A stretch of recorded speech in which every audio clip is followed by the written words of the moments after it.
বাড়ি থেকে ৭৫ kilometre ride করে এখন চলে এসেছি কোলাঘাটে। ফাইনালি কোলাঘাট ব্রিজটা ক্রস করছি।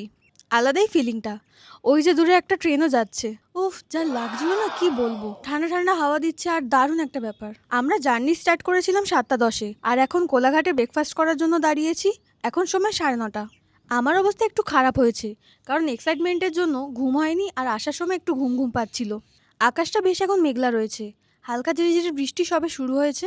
বাইরে গরম ভাব, এসিতে বসে কি যে শান্তি কি বলবো। আর হ্যাঁ, ঘুরতে যাওয়ার আগে আমি হেয়ার কাটিং আর হেয়ার কালার করিয়েছি। অনেক ছোট করে দিয়েছে হেয়ারটা, আর যেই কালারটা বলেছিলাম সেটা করেনি। জানি না উনি অন্ধ নাকি পার্পল টাইপের কালারটা কি করে রেড করে। যাই হোক, আর কষ্ট পেয়ে লাভ নেই। খুব খিদে পাচ্ছিল, আমি অর্ডার করেছিলাম আলু পরোটা চানা। আর এক্সপেক্ট করিনি এরকম হবে। এত মোটা পরোটা ছিল যে পুরোটা খেতেই পারিনি। আর তার সাথে তন্ময় নিয়েছে ব্ল্যাক কফি। ওর অর্ডারটা তখনও আসেনি। তন্ময় নিয়েছে লুচি আর চানা। খাবারের টেস্টটা ঠিকঠাক ছিল, খুব ভালো না আবার খুব খারাপ না। ও আর আমি ডিসকাস করছিলাম যে কোন রাস্তা দিয়ে যাব, যেটা খড়গপুর হয়ে যায় সেটা নাকি অন্য। কিন্তু দীঘার রাস্তাটা 1 লেন, তো চালাতে প্রবলেম হবে, আর অন্য রাস্তা দিয়ে গেলে সময়টা একটু বেশি লাগবে, কিন্তু রাস্তা ভালো, অত ভিড়ও থাকবে না। এসব ডিসকাস করতে করতে ব্রেকফাস্ট শেষ হলো। একটা কোল্ড ড্রিঙ্কসও নিয়েছিলাম।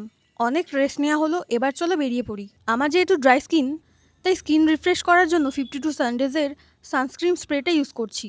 আর একটু লিপ বাম ইউজ করেছি। আবার বেরিয়ে পড়লাম। অনেক কথা হলো, বাকিটা পরে পার্টে।